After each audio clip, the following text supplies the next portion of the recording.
What's up, aupair? Welcome back to the channel, and today's video is all about combating homesickness. Hi-ya!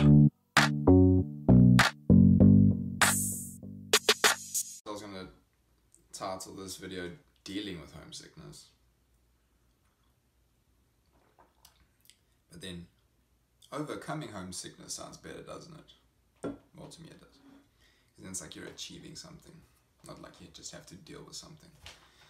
So, welcome to Overcoming Homesickness.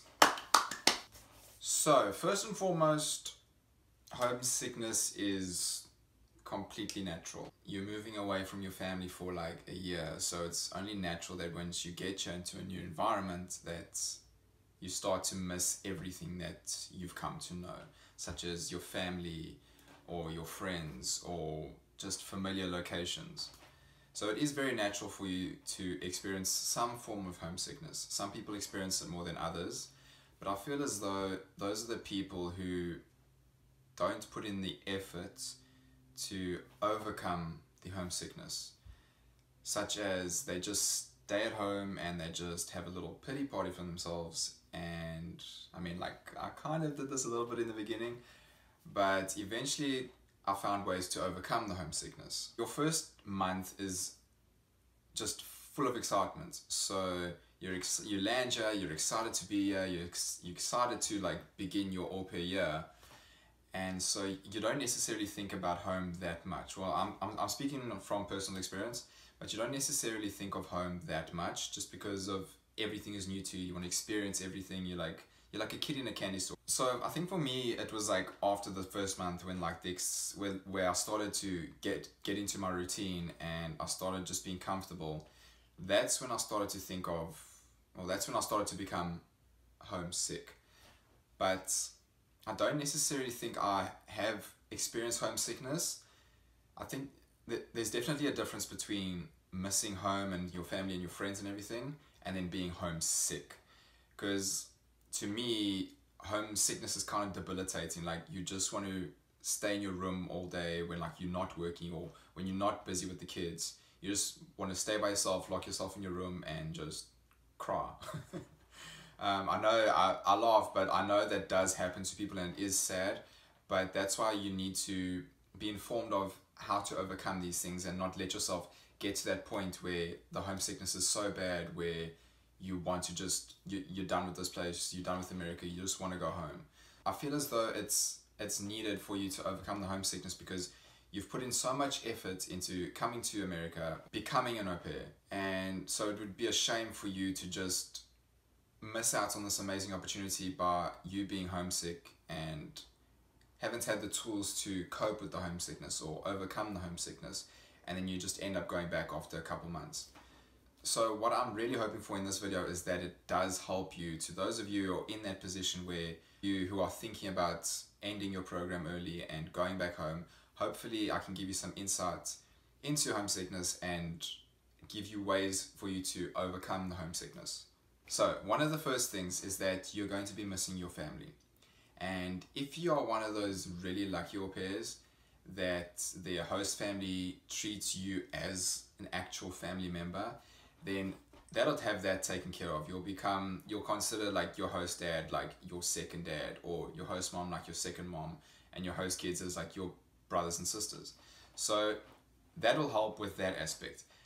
But if there are host families that don't treat you like, and I know you might be one of those, where like the host family does not treat you like a family member, or maybe they sometimes treat you like a family member. If you're in one of those situations, it is very unfortunate, but it does happen. Just don't let that be one of the reasons to like make you not enjoy your stay here in America. So when it comes to making friends, yes, you'll miss your friends back home, and you don't have to necessarily feel like you're replacing them. It's just, you know, have friends in your home country and then friends in America, the new country. So by all means, don't think of it as though you're replacing your friends, because that's not the case. So to make friends, what you need to do is get out of the house.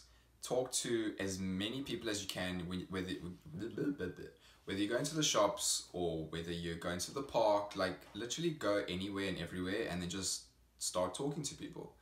That is one of the best ways you'll make friends. A lot of people actually enjoy being able to show their home country or their city to a foreigner. I've met a lot of people like that, and they get excited because they're like, oh, I want to show you this, I want to show you this, I want to show you this. And that's how you can make friends. Also, in our day and age, you can use social media, Instagram or Facebook groups, Facebook au pair groups. You can meet au pairs there, like in your area. That's also a good one to use, is the Facebook groups. Dating websites, Tinder or Bumble or whatever.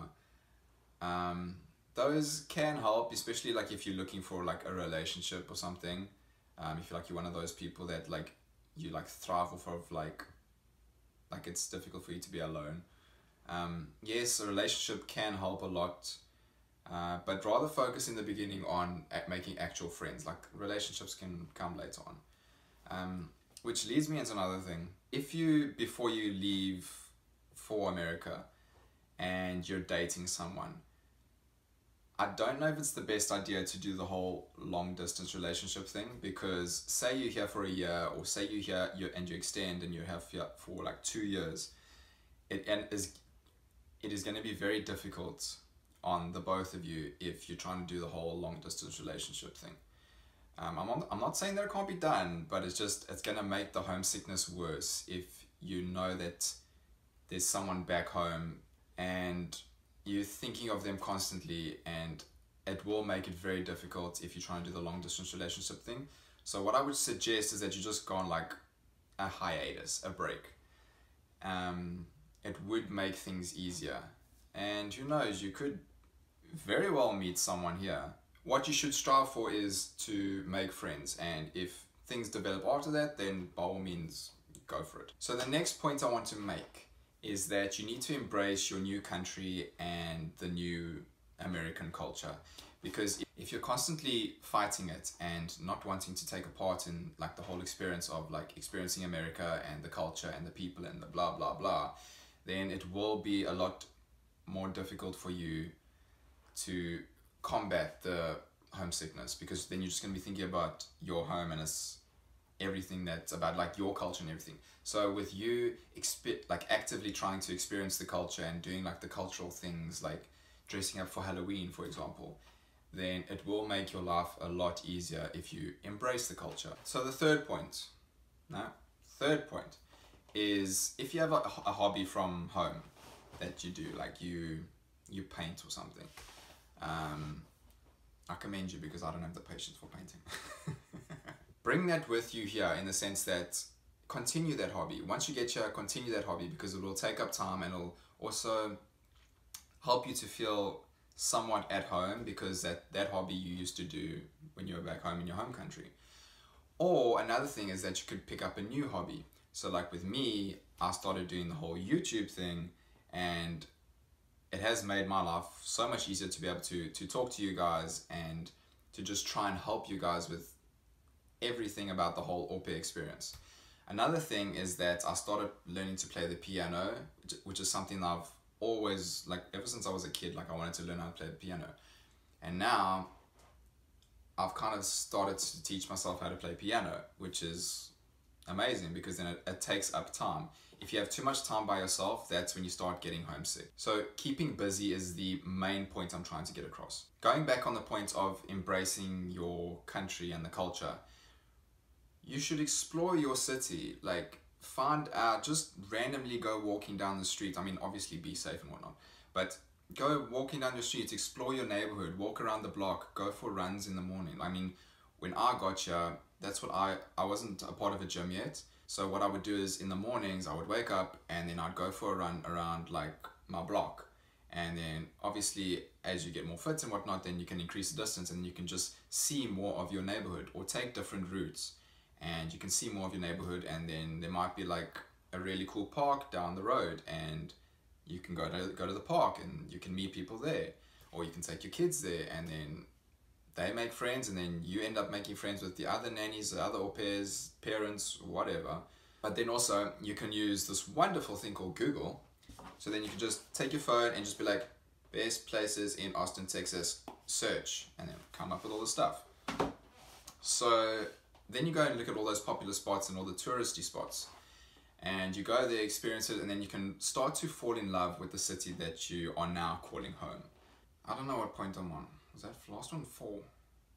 Let's just call this point 5. I don't know if we did 4, I can't remember now. Point 5.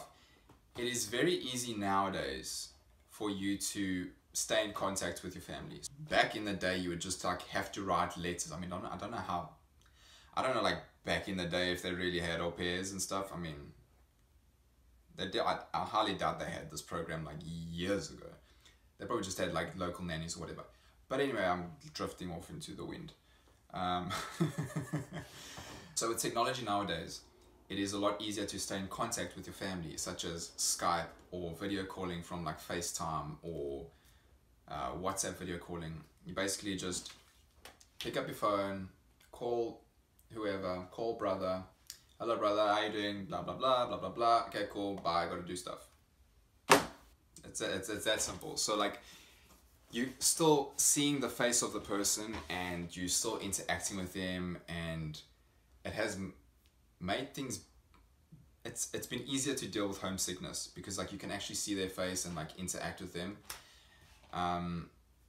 You can do that pretty much anytime you want. I mean, like I usually talk to my family at least, I think I like to keep it once a week, because I mean like even now I don't want to talk to them every single day. Like maybe like I'll like send them a message, but I don't want to see your face every day, Dylan. I still love you though.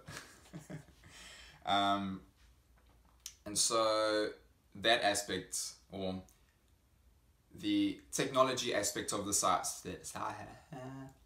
so the technology aspect of the society that we live in now, it has made homesickness a lot easier to deal with regards to keeping in contact with your family and friends back home. So another thing that really helped me in the beginning is that I would actively try and not think about my family and friends back home. Once I caught myself thinking about them, I would like let myself be like, oh, I miss my family and friends, but then I would like almost instantly go and do something just to get my mind off of that. Months 2 and 3 is where you're more susceptible to homesickness, because then the excitement is worn over in month 1, and then you're starting to get into your routine and whatnot, and then it's like, I'm starting to miss my family and friends, and then that's where it can start to go downhill. So actively try and not think about your family and friends. I know it sounds mean, but you can think about them in month 4 when like you're good and you've made friends and whatnot. One of the things that made it a little difficult with like communication with my family was the time zone difference. So like currently it's like, I think 8 hours difference between here and South Africa. Now it is 22. Oh yeah, in America they say that they, like I would say, so like when the boys ask me the time, I would be like, oh, it's 20 to 12. And they'd be like, huh? So I would have to say, oh, it's 11:40. But one of the main things with overcoming homesickness is that you need to put in the effort, because if you don't put in the effort, you'll just remain homesick, and then you'll end up wanting to end your program and go home. So you have to actively put in the effort to go outside, to get out of your room, to go and meet people, and to pick up a hobby or continue a hobby or something like that. You have to put in the effort, because that's the only way you're going to overcome your homesickness. One thing I heard recently is that everything that you're doing now is going to be the moments that you reminisce about later on in your life. So you don't want to have bad memories of your time here in America.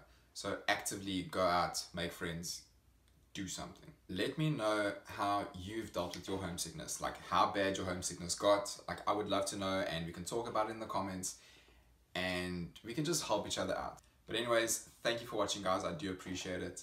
I do appreciate you taking the time out of your day to watch this video, and I do appreciate your continual support. If you enjoy this video, hit that like button, smash it if it's something that you're into. Yeah, that's a 2018 thing. So I mean, we're almost done with 2018. So I wonder what's going to be the thing for 2019. We got to think of something. Subscribe if you aren't already, and I'll see you in the next video, and roll the outro.